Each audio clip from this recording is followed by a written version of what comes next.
Γεια σας, είμαι ο Βασίλης Γιαννακόπουλος, υπεύθυνος marketing και επικοινωνίας της SciFi, Science for You, και είμαι πολύ χαρούμενος που το μοιράζομαι αυτό μαζί σας σήμερα, γιατί αποφασίσαμε στη SciFi να ξεκινήσουμε άλλη μια πρωτοβουλία με την οποία θα μοιραζόμαστε γνώση στο πλαίσιο του SciFi Academy. Όσοι δεν ξέρετε τι είναι το SciFi Academy, είναι η πρωτοβουλία μας με την οποία μοιραζόμαστε εδώ και χρόνια ελεύθερα τη γνώση μέσα από ομιλίες, παρουσιάσεις, workshops. Μπείτε στο sci-fi.org και δείτε περισσότερα. Λοιπόν, το θέμα μας αυτή τη φορά, γιατί πολλοί μας έχετε ζητήσει να συζητήσουμε για αυτό, είναι η καινοτομία και η μεταφορά τεχνολογίας. Με άλλα λόγια, είναι πώς μπορούμε να χρησιμοποιήσουμε την τεχνολογία και την επιστήμη για να καινοτομήσουμε με έναν τρόπο που βάζει στο επίκεντρο τον άνθρωπο. Γι' αυτό θα μιλήσουμε σε αυτή τη σειρά των παρουσιάσεων. Μπορείτε να βρείτε τα στοιχεία επικοινωνίας μου για να επικοινωνήσετε μαζί μας σε αυτή την κάρτα. Τώρα θα μου πείτε γιατί το κάνετε αυτό. Το κάνουμε αυτό πρώτον, όπως είπα, για να μοιραστούμε τη γνώση. Για να ξέρουμε όλοι πώς μπορούμε να καινοτομήσουμε χρησιμοποιώντας την τεχνολογία με έναν ανθρωποκεντρικό τρόπο. Το δεύτερο είναι για να βοηθήσουμε όλους να αποκτήσουν νέες δεξιότητες που θα τους βοηθήσουν να χρησιμοποιήσουν την τεχνολογία για να πετύχουν τους στόχους τους. Και το τρίτο είναι για να έρθουμε σε επικοινωνία, για να μπορέσουμε να γνωριστούμε καλύτερα και να δουλέψουμε μαζί, ενδεχομένως και σε νέες προκλήσεις, γιατί ζούμε αυτή την περίοδο πολλές προκλήσεις όλοι μας. Σε ποιους απευθύνεται αυτή η παρουσίαση, αυτή η σειρά παρουσιάσεων? Ξέρετε, απευθύνεται σε οργανισμούς και ανθρώπους επειδή έχουμε κάποιες προκλήσεις όλοι μπροστά μας. Η πρώτη πρόκληση είναι αυτή που αντιμετωπίζουν τα ερευνητικά ιδρύματα και τα πανεπιστήμια. Και είναι πώς μπορεί ένα πανεπιστήμιο, ένα ερευνητικό ίδρυμα, να δει στην πράξη την εφαρμογή της έρευνας την οποία κάνει. Πώς μπορεί να ανοίξει τις πόρτες του προς τον κόσμο έξω και να δημιουργήσει λύσεις με βάση τα αποτελέσματα της ερευνάς του. Πώς μπορεί να κάνει διάχυση των αποτελεσμάτων. Το δεύτερο αφορά τις εταιρείες. Και εδώ η πρόκληση που αντιμετωπίζουμε είναι πώς μπορεί ένας οργανισμός, μια εταιρεία, να αξιοποιήσει τεχνολογικά επιτεύγματα που συμβαίνουν τώρα, τη στιγμή που μιλάμε, μέσα σε ερευνητικά ιδρύματα και συχνά μένουν κλειδωμένα μέσα σε αυτά. Άθελά τους μένουν κλειδωμένα. Και πώς μπορεί να αξιοποιήσει λοιπόν αυτή τη γνώση και την τεχνολογία για να επιτύχει καλύτερα επιχειρησιακά αποτελέσματα.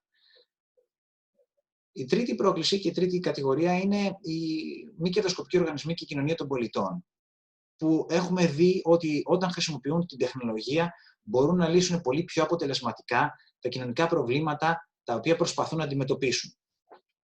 Και το τέταρτο είναι όλοι μας, εμείς οι πολίτες, απευθύνεται σε όλους εμάς τους πολίτες, που προσπαθούμε να καταλάβουμε πώς στην ευχή αλλάζει ο κόσμος γύρω μας με τόσες τεχνολογικές εξελίξεις σε τόσους τομείς, τεχνητή νοημοσύνη, βιοπληροφορική και ένα σωρό άλλοι, νανοτεχνολογίες, και πώς, όχι μόνο πώς αλλάζει, αλλά και πώς εμείς μπορούμε να επηρεάσουμε αυτές τις αλλαγές για να γίνει η ζωή μας καλύτερη και να προσαρμοστούμε στα νέα δεδομένα. Θα ρωτούσε κάποιος, και τι ξέρετε ρε παιδιά εσείς για όλα αυτά? Θα τα πούμε και στην πορεία, αλλά στη SciFi με δύο κουβέντες καινοτομούμε εδώ και χρόνια σε τομείς όπως οι βοηθητικές τεχνολογίες για ανθρώπους με αναπηρία, χρησιμοποιώντας πάντα την τεχνολογία, στην τεχνητή νοημοσύνη, όπου εκπαιδεύουμε ανθρώπους και οργανισμούς να την αξιοποιούν στην καθημερινότητά τους, ενισχύουμε startups και την καινοτομία σε επιχειρήσεις, ενισχύουμε τους πολίτες για να μπορούν να συμμετέχουν με πιο αποτελεσματικό τρόπο στα κοινά και άλλους μη κερδοσκοπικούς οργανισμούς για να φέρουν πρακτικά αξιοποιήσιμα αποτελέσματα στην κοινωνία. Και φυσικά ως οριζόντια δράση, εκπαίδευση και διάχυση γνώσης. Τα αποτελέσματά μας είναι ότι χρησιμοποιώντας αυτόν τον τρόπο της τεχνολογίας και της συνεργασίας έχουμε επηρεάσει τη ζωή περισσότερων από 116.000 ανθρώπων μέχρι το τέλος της χρονιάς που μας πέρασε, αλλά διατηρούμε ένα χαμηλό προφίλ και συνεχίζουμε να δουλεύουμε, γιατί ξέρουμε ότι αυτό που πραγματικά μετράει και φέρνει αποτελέσματα είναι η ομαδική δουλειά. Και όταν λέμε ομαδική δουλειά δεν εννοούμε μόνο η δική μας, αλλά είναι η ομαδική δουλειά η οποία ξεπερνάει τα οργανωσιακά σύνορα, ξεπερνάει τα δικά μας σύνορα και επεκτείνεται και σε άλλους οργανισμούς. Τι λοιπόν μπορείτε να περιμένετε από αυτή τη σειρά παρουσιάσεων? Όσον αφορά το περιεχόμενο, θα δείτε βίντεο σύντομα, περιεκτικά, με εστίαση σε πρακτικά αξιοποιήσιμα αποτελέσματα, παρουσιάσεις που θα μπορείτε να τις διαβάσετε στο δικό σας ρυθμό, χωρίς να έχετε κάποιον ενδεχομένως ενοχλητικό όπως εγώ να μιλάει παράλληλα με την παρουσίαση, και πολλά άλλα, όπως συζητήσεις, blog posts, οτιδήποτε δουλεύει καλύτερα και θα αποφασίσουμε λαμβάνοντας υπόψη και τα δικά σας σχόλια, ώστε να μπορέσουμε να πετύχουμε τον στόχο αυτό. Και όσον αφορά το περιεχόμενο, θα συζητήσουμε για καινοτομία, πώς γίνεται ανθρωποκεντρική, μεταφορά τεχνολογίας, τι είναι αυτό και πώς μπορεί να μας βοηθήσει, πώς μπορώ να αξιολογήσω μια ιδέα μου, η οποία μου φαίνεται φανταστική, αλλά πριν αποφασίσω ότι είναι φανταστική, πρέπει να δουλέψω λίγο πάνω στο να την αξιολογήσω καλύτερα. Αν δω ότι η ιδέα μου είναι εξαιρετική, πώς θα χτίσω, πώς θα προχωρήσω στο επόμενο βήμα, να δημιουργήσω υποστηρικτικά δίκτυα και κοινότητες για να μπορέσω να πάω μπροστά.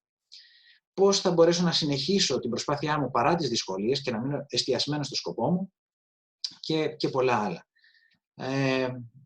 Αυτά για αρχή. Καλή μας δύναμη, καλή μας αρχή. Ελπίζω να το απολαύσετε κι εσείς. Ας ξεκινήσουμε.